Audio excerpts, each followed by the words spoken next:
A vida no reino de Eswatini, conhecido formalmente até 2018 como Suazilândia, é uma imersão em uma das últimas monarquias absolutas da África e uma das sociedades mais profundamente interligadas com a tradição do continente. Este país, diminuto em extensão, apenas 17.364 km², mas imenso em sua riqueza cultural, encontra-se encravado entre a África do Sul e Moçambique.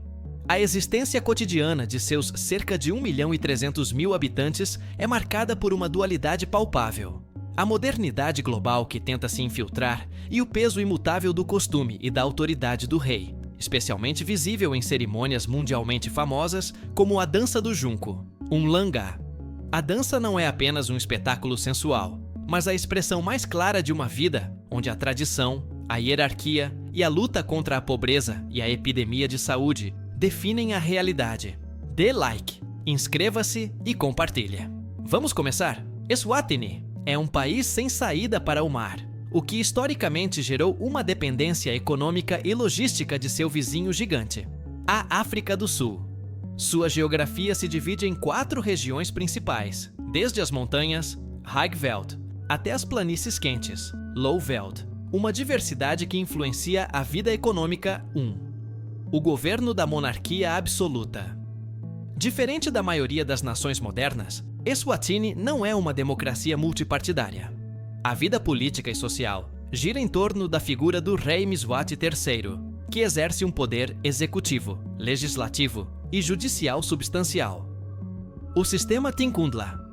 O sistema político baseia-se no Tinkundla, ou assembleias locais. Embora o parlamento tenha membros eleitos, todos os partidos políticos foram, historicamente, proibidos ou severamente restringidos. O rei nomeia o primeiro-ministro, os membros-chave do gabinete e uma parte significativa do Senado. Essa estrutura garante que a lealdade à coroa seja o fator determinante da mobilidade social e política, o que sufoca a dissidência e o debate público. A vida do cidadão se desenvolve em um ambiente onde a crítica ao status quo é arriscada e, frequentemente, reprimida. O duplo sistema legal. A vida dos Emazwati é regida por 2 sistemas legais paralelos: o direito romano-holandês, utilizado para o comércio e a lei moderna, e o direito consuetudinário Swazi, aplicado à terra, ao casamento e à herança. Este padrão legal duplo reforça a autoridade dos chefes tradicionais e do rei sobre os assuntos pessoais e territoriais, a terra e a autoridade. Cerca de 2/3 da terra do país estão sob a custódia da coroa e são administrados pelos chefes locais em nome do rei. A vida rural, onde vive a maioria da população, está intrinsecamente ligada a essa estrutura. Os cidadãos não possuem a terra, mas têm direitos de uso, o que gera insegurança da posse e limita o investimento a longo prazo na agricultura. A economia da dependência e a pobreza estrutural. Apesar de seu status de país de renda média, Eswatini sofre de uma das maiores desigualdades de renda do mundo, e a pobreza é endêmica. O fator África do Sul. A vida econômica está inseparavelmente ligada à África do Sul. Eswatini pertence à União Aduaneira da África Austral, SACU, e grande parte de sua receita fiscal provém dessa união. A moeda, o lilangeni, está atrelada ao rand sul-africano. Qualquer instabilidade na África do Sul é imediatamente sentida na vida dos Emazwati, o açúcar e a agricultura. A principal exportação é o açúcar, cultivado em grandes plantações no Lowveld. Embora a agroindústria forneça empregos, a maioria da população rural se dedica à agricultura de subsistência, a qual é vulnerável às secas e à ineficiência. O emprego e a desigualdade. A taxa de desemprego é muito alta, especialmente entre os jovens. A riqueza se concentra desproporcionalmente na elite real e política. A vida cotidiana da maioria está marcada pelo desafio de acessar um emprego formal ou de subsistir com pequenas empresas informais. A dança do junco, umlanga, é o evento cultural mais significativo do país, que define a identidade nacional e, para o resto do mundo, a imagem de Eswatini. Esta cerimônia anual exemplifica a forma como a tradição e o poder real se unem na vida das pessoas. 3. A dança e o significado cultural. A dança do junco é celebrada no final de agosto ou início de setembro e atrai dezenas de milhares de mulheres virgens e solteiras. A colheita do junco.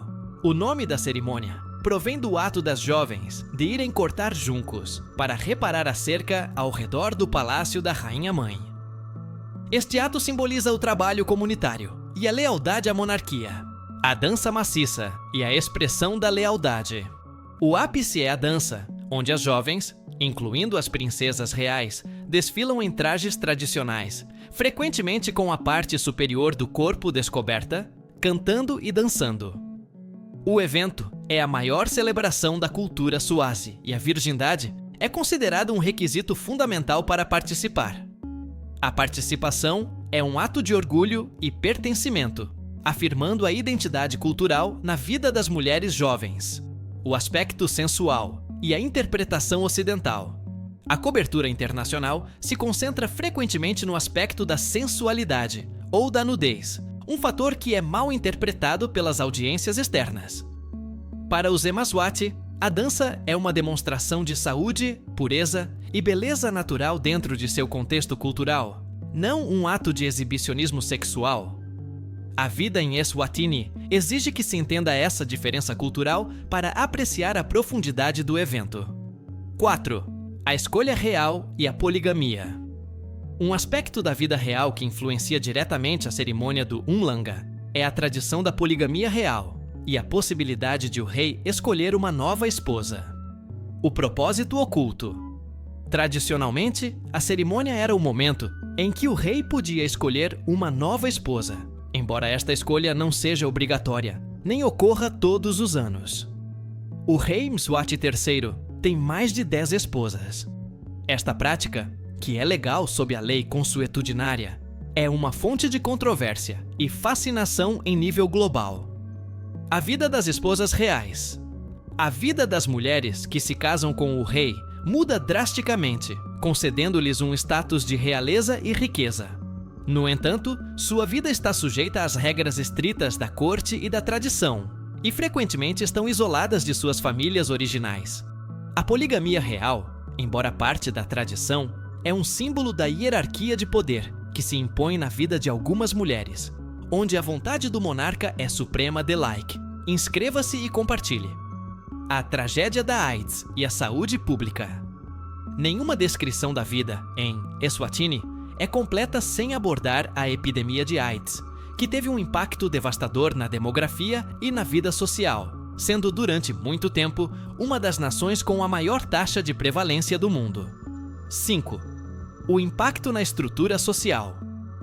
A AIDS não é apenas uma crise de saúde, é uma catástrofe social e econômica que moldou a vida de 3 gerações. Prevalência alarmante. Apesar dos grandes avanços nos últimos anos, a prevalência da AIDS continua sendo extremamente alta na população adulta, o que reduz a esperança de vida, órfãos e idosos. A doença dizimou a geração em idade produtiva, deixando uma grande quantidade de órfãos que são criados por seus avós. Isso impõe uma carga econômica e emocional imensa sobre os idosos. A vida cotidiana das famílias frequentemente envolve o cuidado de pessoas doentes e a gestão de funerais frequentes, o que cria um ambiente de luto persistente. A resistência da tradição.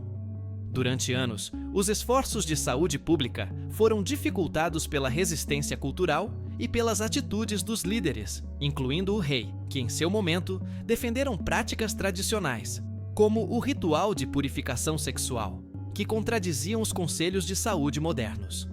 Este conflito entre a tradição e a ciência complicou a vida de quem buscava proteção.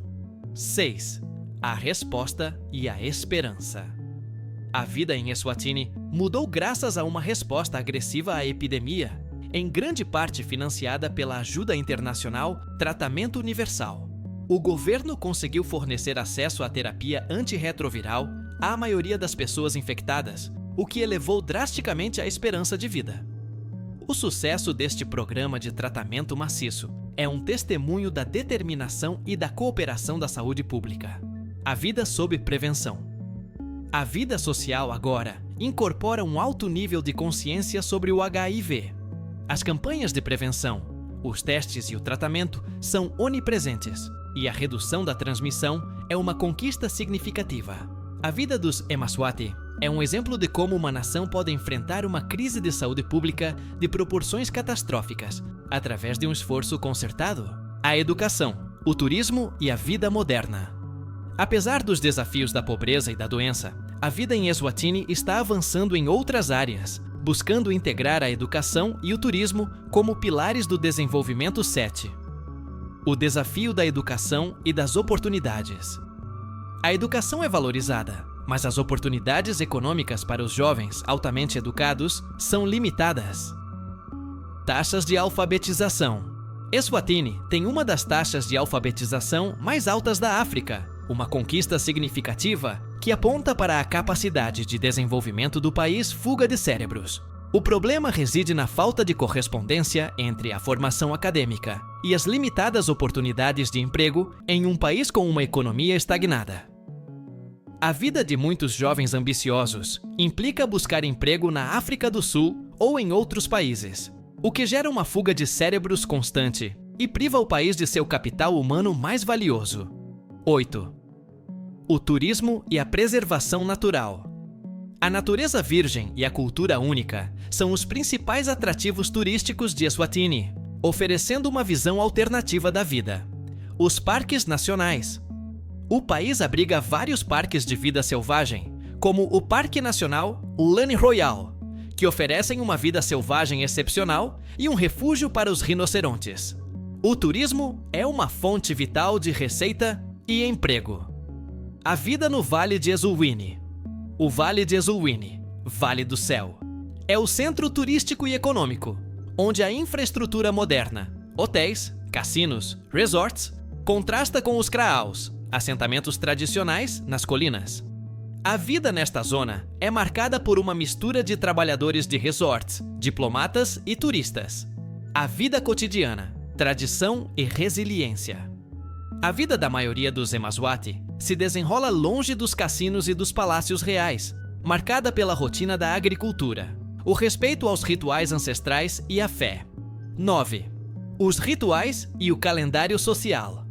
Os rituais não são eventos esporádicos, mas estruturas que organizam a vida social, a economia e a espiritualidade.